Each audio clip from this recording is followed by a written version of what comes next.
To put it mildly, Nintendo has had a complicated history when it comes to their YouTube policies. For a while, they were basically the copyright equivalent of a serial killer, claiming content that featured even the slightest hint of a Pikachu or even a peek of Mario's nipple. For several years, they operated a creators program that basically siphoned the lifeblood off of any channel that dared to feature Nintendo content. And yeah, their guidelines have chilled out a lot today, but there are still a couple of recent examples that show Nintendo continues to struggle when it comes to understanding online content creation, and at their worst, Nintendo may even be a direct threat to YouTubers' livelihoods.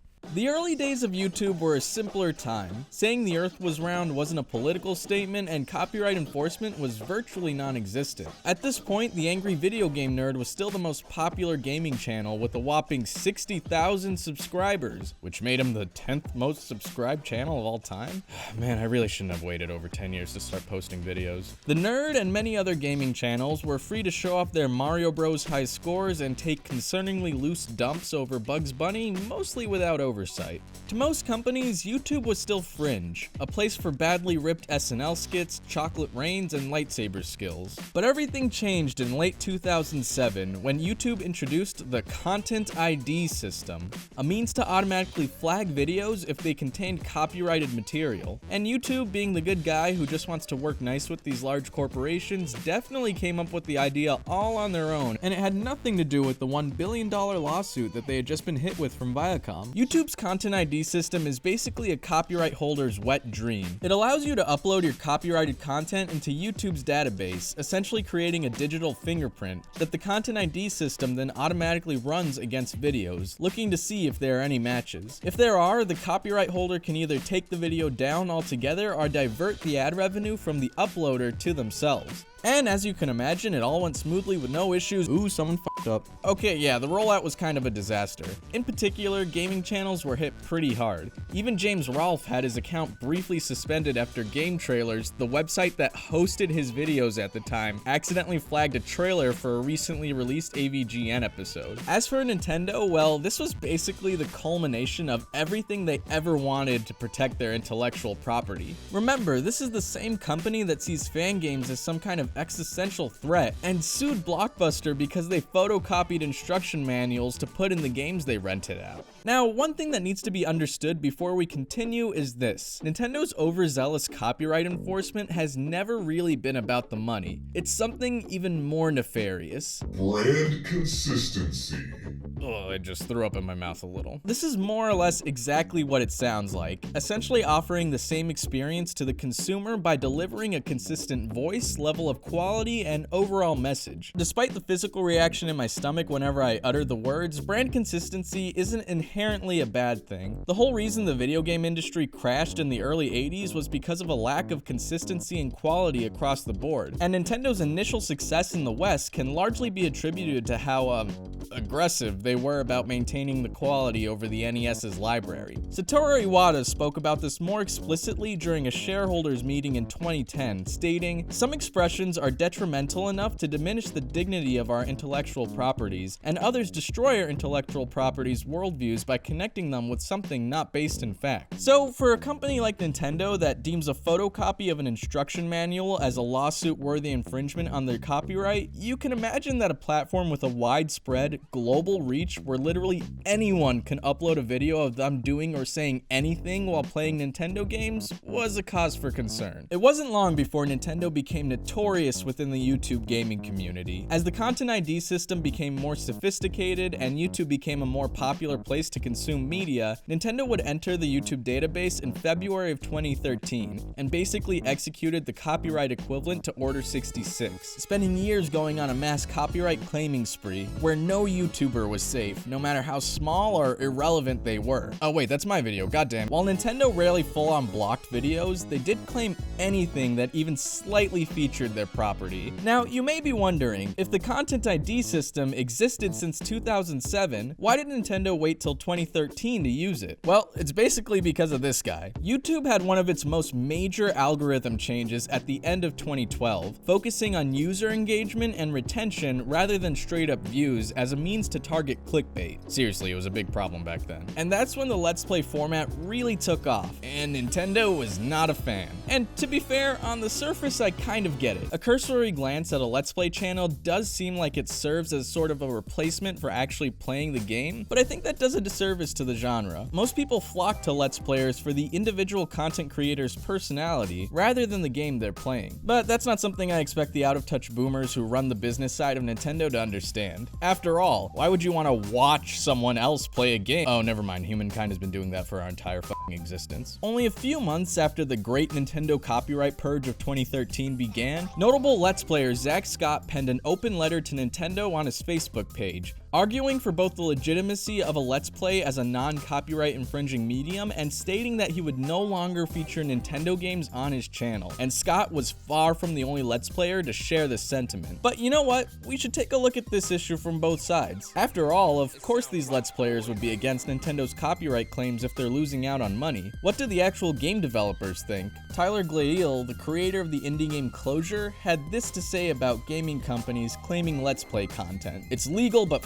stupid. Mike Bethel, the creator of Thomas Was Alone, spoke about how without the help of YouTubers, his game would have never become the success it was, noting how a video about Thomas Was Alone from Total Biscuit made it outsell the recently released Assassin's Creed 3 on Steam. On Nintendo specifically, Bethel had this to say: "The Let's Player in question is most likely not making much. Even the big guys only get a tiny amount of money by international hardware company standards. Nintendo really doesn't need their cash. By taking these sums away, they are massively dissuading them from continuing to make content from their game. Nintendo, you're doing it wrong." Now, granted, these are both indie developers who would likely have a stronger benefit from having a well-known influencer featuring their content. What do the big guys have to say? According to Notch, you know, one of the guys behind the global phenomenon Caller's Bane, he had a meeting with YouTube where they offered Mojang a cut of every Minecraft video on the platform. Notch turned them down and stated that even if he had accepted the offer, he would have rescinded it after he saw the backlash Nintendo got. And remember, this is Minecraft. You think there are a lot of Nintendo-focused creators? I'm pretty sure there are more Minecraft YouTube channels created every day than actual newborns. Now, as for Nintendo's own statement on the matter, they had this to say to Gamefront: "As part of our ongoing push to ensure Nintendo content is shared across social media channels in an appropriate and safe way," yes, everyone remembers how notoriously unsafe those non-claimed Nintendo videos were, "we became a YouTube partner, and as such in February 2013, we registered our copyright content in the YouTube database. We continually want our fans to enjoy sharing Nintendo content on YouTube, and that's why, unlike other entertainment companies, we have chosen not to block people using our intellectual property." See guys, Nintendo is the real hero here, basically the Jesus of YouTube, not like those other entertainment companies that just block. While Nintendo was technically in their legal right to claim all this content, that didn't stop the backlash, which couldn't have come at a worse time for them. The Wii U's performance was not the double Yoshi explosion Nintendo hoped it would be, leading to some troubling trends over the next 2 years, which saw the console consistently failing to hit its projected sales figures, putting Nintendo in a precarious spot financially. Around 2015, Nintendo began to reevaluate its relationship with YouTube, perhaps because of the backlash, or maybe because of the company's poor financial performance. Psst, it was definitely that. And in a shocking twist of fate, Nintendo actually changed their policies and didn't dig their heels further into the ground by willfully ignoring the wishes of its community. Enter the Nintendo Creators Program.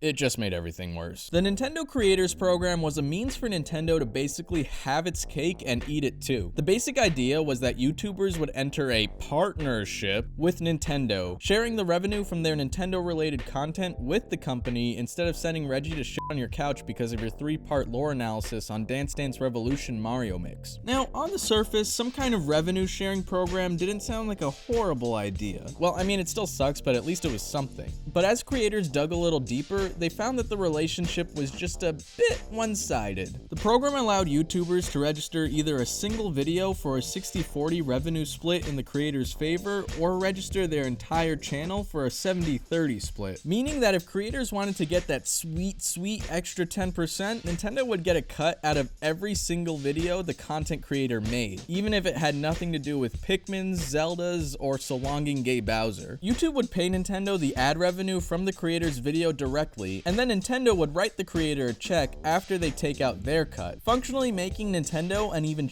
version of an MCN that offered nothing in return for a portion of the creator's ad revenue. And remember, this is after YouTube has already taken out their 45% cut, effectively meaning that the creator would only get about 33% of their ad revenue. Oh, and just because they were feeling cute or something, Nintendo also included a clause that the split arrangement could change at any time for no reason. The creators program also included a laundry list of rules and guidelines that were kind of unreasonable. Nintendo had a whitelist of games that were eligible for the program. If you wanted to cover a game that was not on this list, you were SOL, and Nintendo would either block your content or claim all the ad revenue like the good old days of 2013. The decision for what games ended up on the list and what didn't seemed kinda arbitrary. Want to play WarioWare DIY on the DS? Go for it. WarioWare Touched? How dare you. Mario Party 9? No problem, we support you. Mario Party 8? Even Super Smash Bros. For Wii U is blocked, despite being one of the most popular games on the system with an active competitive scene. Nintendo, a game on the Wii U is popular. Just think about that for a second.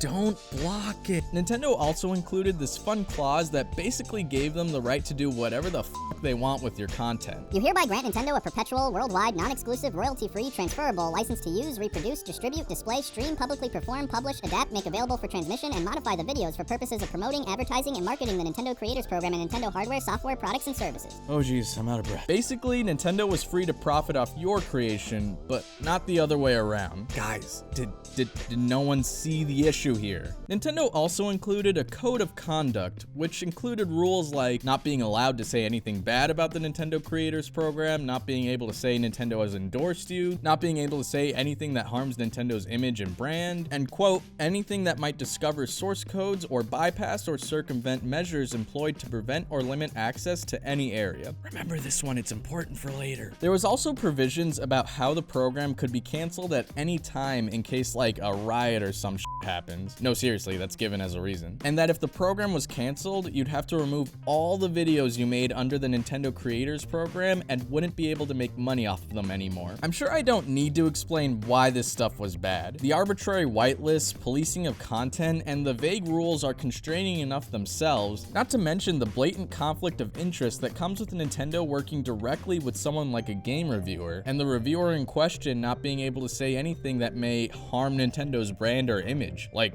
you know, maybe saying this game sucks. So, as you can imagine, the program was a huge failure and no one signed. Actually, Nintendo received so many applications that they were backed up only a week after the program launched. So, it wasn't long before the program was in full swing and creators started raking in fat stacks. Oh wait, Nintendo would only pay out creators every 2 months. So it was at least 2 months before the program was in full swing and creators started raking in fat stacks. Now, although Nintendo had their backlog of applications, many prominent YouTubers still refused to join the program and openly criticized Nintendo for the move. PewDiePie posted on his Tumblr acknowledging that Nintendo did have the legal right to do all of this, but argued that games like Minecraft wouldn't have become the global phenomenon they are now if it wasn't for YouTubers, and that the majority of his audience is tuning in for him rather than the game. He ends the post by stating that Nintendo games are now a low priority for his channel. Jim Sterling, who chooses not to run ads on their YouTube channel and gets all funding from Patreon, had a continuous problem with companies like Nintendo who would flag their videos and start running ads on them. In response, Sterling figured out that if they included a bunch of footage from different game companies who were known to flag YouTube videos, then those videos would get claimed by more than one company and essentially put the video in this sort of copyright deadlock, forcing the big companies to settle the dispute themselves and keeping the video ad-free as there was no clear answer as to who could claim the content. Yeah, so the Content ID system actually encouraged copyright infringement.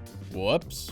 Now, a lot of these YouTubers share a similar argument that Nintendo was dissuading creators from covering their content and losing out on the free advertising that comes from them. For those unfamiliar with YouTube, that may sound like these people are overinflating their influence on the gaming ecosystem, but really that's not the case at all. There are some noteworthy examples of YouTube videos, or hell, even just a single YouTuber, basically being the one thing that elevated a game from obscurity to indie success. Of course, there's Minecraft. The developers of Guns of Icarus gave a detailed explanation for how YouTube and streaming was integral to the game's success. And anyone remember Flappy Bird? You know, the game that was pulling in $50,000 a day from advertising revenue? Well, turns out that PewDiePie was basically single-handedly responsible for its success, and now Nintendo games just fell to the bottom of his list. Nintendo, you might have fucked up. It had become overwhelmingly clear that the Nintendo Creators Program was less about partnering with YouTubers and more about policing content, strong-arming creators into producing the kind of videos Nintendo deemed worthy of their brand. And that's not me jumping to conclusions. In the lead up to the program, Reggie basically said as much.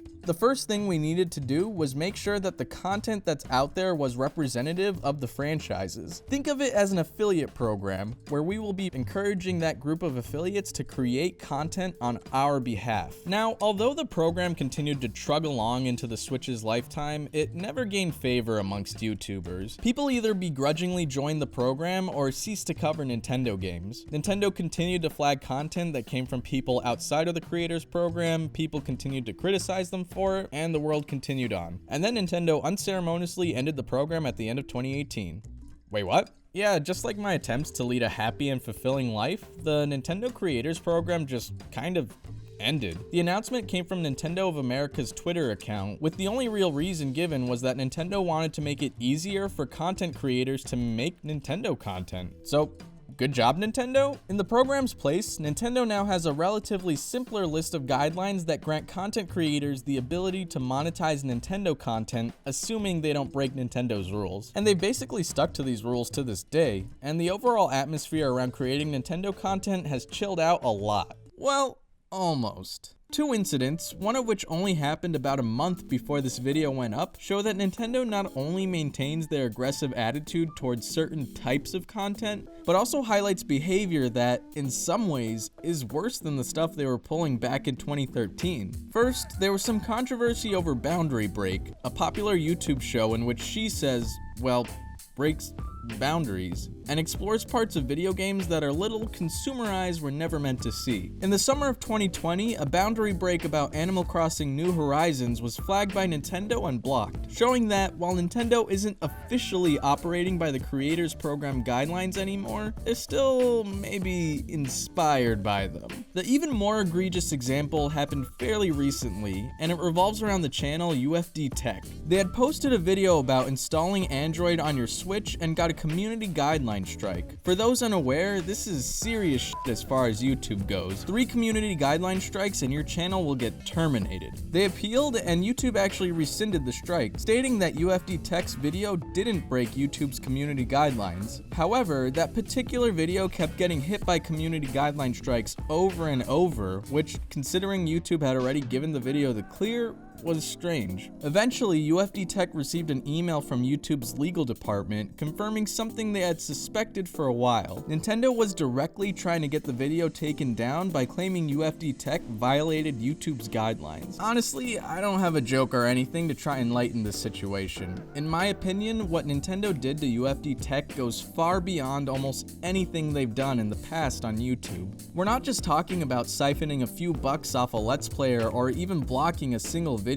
Nintendo's actions could have led to the entire UFD Tech channel being shut down. That's multiple people's livelihoods, how they pay their rent and feed their family, being terminated by a giant corporation that, let's just face it, is not negatively impacted in any significant way by a YouTube video showing how to install an operating system on your Switch. So why would Nintendo continue to shut down videos like these despite them loosening their grip on other types of content? Well, despite everything Nintendo has been through with YouTube, the hurdles and loops creators have jumped through only for the company to realize that someone making a Let's Play isn't inherently harmful, here we still come to the crux of the issue: brand consistency. Nintendo wants to show their products in the way Nintendo deems appropriate. They're worried that someone showing errors in their programming and design or showing off an exploit in their devices will diminish the overall image of their brand. And there is a danger to that, because what Nintendo deems as harmful to their image can be pretty vague. Today it's boundary break and UFD tech, but tomorrow it could be Joy-Con repair tutorials, tool-assisted speedruns, or maybe even videos that criticize Nintendo's approach with YouTube copyright enforcement. Oh,